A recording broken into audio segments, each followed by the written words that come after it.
kita akan belajar tentang pendahuluan trigonometri.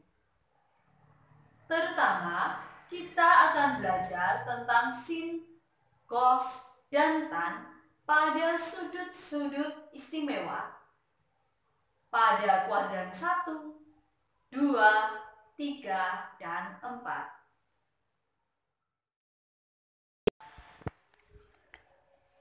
Anak-anak, di sini disajikan segitiga siku-siku dengan sudut alfa pada salah satu titik sudutnya.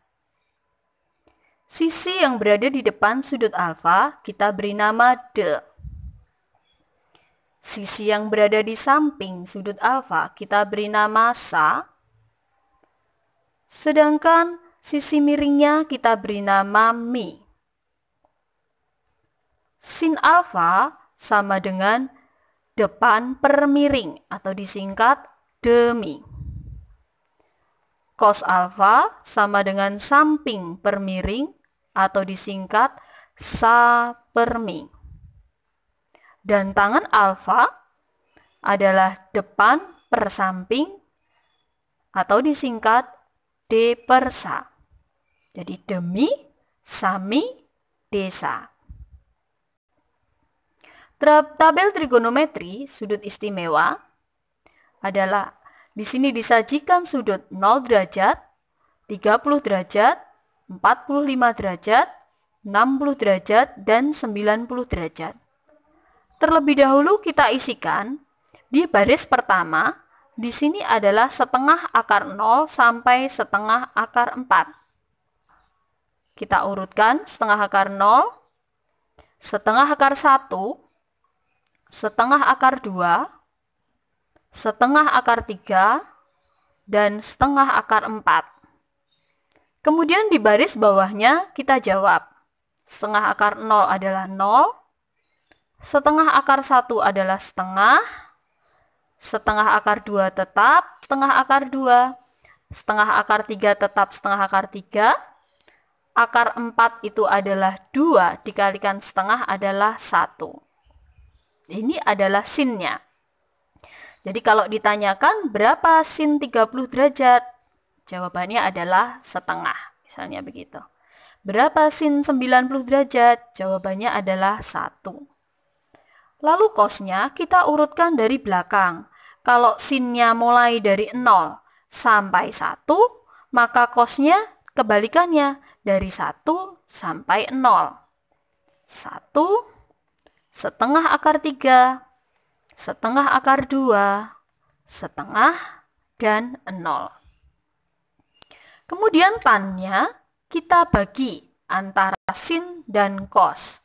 Jadi misalnya sin 0 derajat adalah 0 dibagi dengan 1. Sin 30 adalah setengah dibagi dengan setengah akar 3 dan seterusnya. Maka jawabannya adalah 0, sepertiga akar 3, 1, akar 3, dan yang terakhir adalah tak terdefinisi. Pada fisika anak-anak, ada dua sudut yang sering dipakai. Misalnya di sini, di salah satu titik sudutnya, kita beri sudut 37 derajat, karena ini adalah segitiga siku-siku, yang di sini adalah 90 derajat, maka sisanya yang di sebelah sini adalah sudut 53 derajat. Kita akan lengkapi, ini di sini adalah 3, 4, maka sisi miringnya adalah 5. Tabelnya seperti ini anak-anak. Sin cos tan 37 derajat. Sinnya adalah 3/5 karena depan per miring. Cosnya adalah 4/5 karena samping per miring. Dan tannya adalah 3/4 karena depan per samping. Nah, anak-anak, kalau 53 derajat, sinnya adalah sekarang depannya 53 bukan lagi 3 tetapi 4. sampingnya 53 derajat adalah 3 dan miringnya tetap 5. Maka sin 53 derajat adalah 4/5.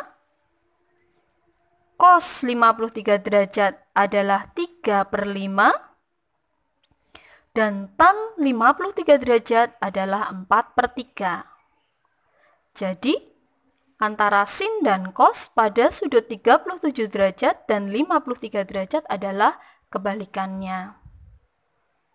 Ini adalah sudut-sudut jika berada pada daerah 0 derajat sampai 90 derajat. Lalu bagaimana sudut-sudut jika berada pada daerah 90 derajat sampai 360 derajat? Di sini Bu Fisa sajikan koordinat kartesius anak-anak. Ini adalah sumbu X dan ini adalah sumbu Y. Kita mulai dari 0 derajat, 90 derajat, 180 derajat, 270 derajat, dan 360 derajat yang akan kembali ke 0.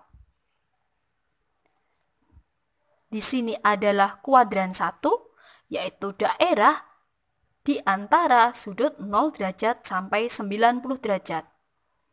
Di sini adalah kuadran 2, yaitu daerah di antara sudut 90 derajat sampai 180 derajat. Di sini adalah kuadran 3, yaitu daerah di antara sudut 180 derajat sampai 270 derajat.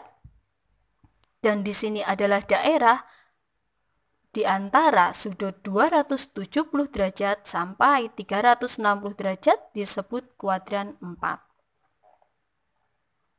Misalnya ada garis yang membentuk sudut alfa terhadap sumbu X positif, maka di kuadran 2 adalah pelurus dari sudut alfa atau 180 derajat dikurangi alfa.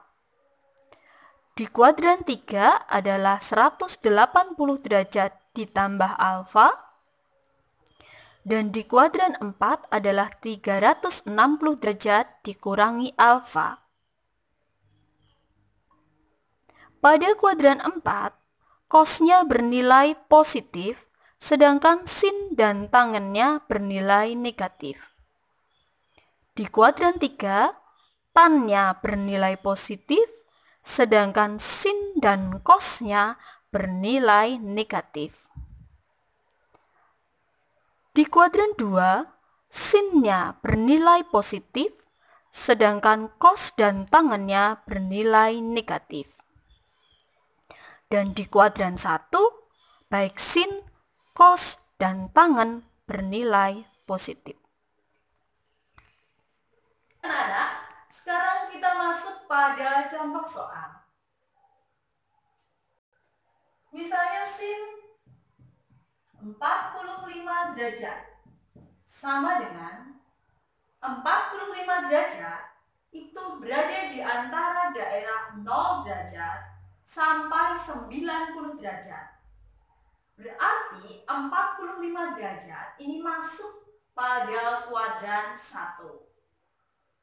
Di kuadran 1 semuanya bernilai positif, artinya sin, cos, dan tan bernilai positif. Berdasarkan tabel bahwa sin 45 derajat itu nilainya setengah akar 2. Jadi kita tulis setengah akar 2.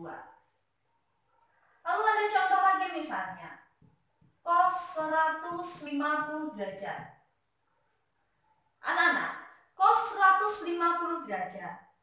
150 derajat itu berada di antara 90 derajat sampai 180 derajat. Artinya 150 derajat ini masuk pada kuadran yang kedua. Di kuadran 2 itu mempunyai persamaan 180 derajat dikurangi alfa, anak-anak. Jadi cos 150 derajat ini kita tulis cos 180 derajat dikurangi 30 derajat. Nah, cos 30 derajat itu adalah setengah akar 3. Tetapi anak-anak, 150 derajat tadi masuk pada kuadran 2. Di kuadran 2 yang positif adalah sinnya. Karena di soal ditanyakan cos, maka nilainya negatif. Begini. Contoh lagi misalnya. Misalnya sin 240 derajat. Anak ya, 240 derajat ini berada di antara 180 derajat sampai 270 derajat. Nah, ini masuk pada kuadran yang ketiga.